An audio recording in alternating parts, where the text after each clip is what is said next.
It's possible to assign attributes to a string of characters one character at a time. Any one character can be in a different style, underlined, or in a different color, even a completely different font. All you do is store your character string in an attributed string object, and you can assign any attributes that you would like to any single character in that object, or to any group of characters. Here's how that works.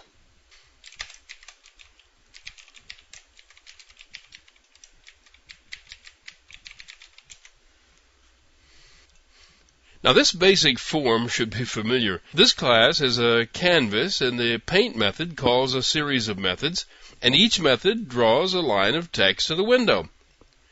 The lines of text will demonstrate some of the variations in style that can be applied to individual characters. It's easy to do. This first method displays a string in two different fonts. You can actually apply several different characteristics to each individual character, but this program keeps it as simple as possible. The first thing that happens in this method is that a couple of fonts are created. Then a new attributed string object is created, and it holds the string that is to be displayed.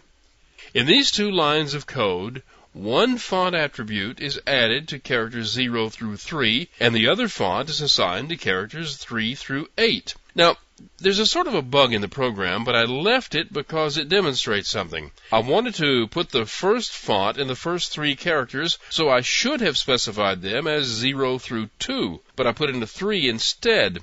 I then applied the second font to characters 3 through 8. The insertion of the second font at character 3 simply replaced the font setting that had been previously put there, so it all works right anyway. The method is completed by an attributed character iterator object being extracted from the attributed string object. This iterator can be used directly on the drawString method of the graphics 2D object to display the string itself. The mixed colors method follows the same basic format. In this example, a single font is assigned to all of the characters. The default font is kind of small, so I assigned a larger font to the strings to make them easier to see. The second attribute that's assigned is the color, but it's added only to characters 3 through 9. The characters 0 through 2 are left to the default color, which is black, so this line will display in the two different colors. This method uses the same procedure to add an underline attribute to characters 10 through 13 of the string. By default, the characters are painted using the specified foreground and background colors inside the graphics 2D object. By default, the background is white and the foreground is black. The attributed string class allows you to reverse these colors for a specified set of characters. In this method, characters 0 through 6 have their colors inverted. The ability to draw a line through a word can be set up very much like underlining. This method strikes through letters 0 through 6. This last method is a bit different from the others.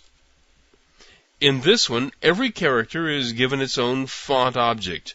Every time through the loop, a font is created that's slightly larger than the one before it. Each font is assigned to one letter. The result is that the string is displayed with every letter being larger than the one to its left.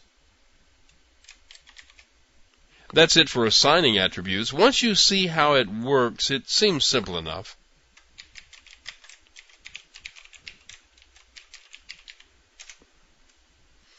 Here are the strings. The process is the same for every one of them, no matter what actual attributes are used. Since you have an idea of how the fonts are constructed and the metrics are calculated, you can probably see that there is quite a bit of calculating going on to display these strings. The attributed string class doesn't have any special magic. It uses the setFont method and the font metrics object just like you and I do, but it's nice to have it around to do all the detail work when you need to get this kind of output.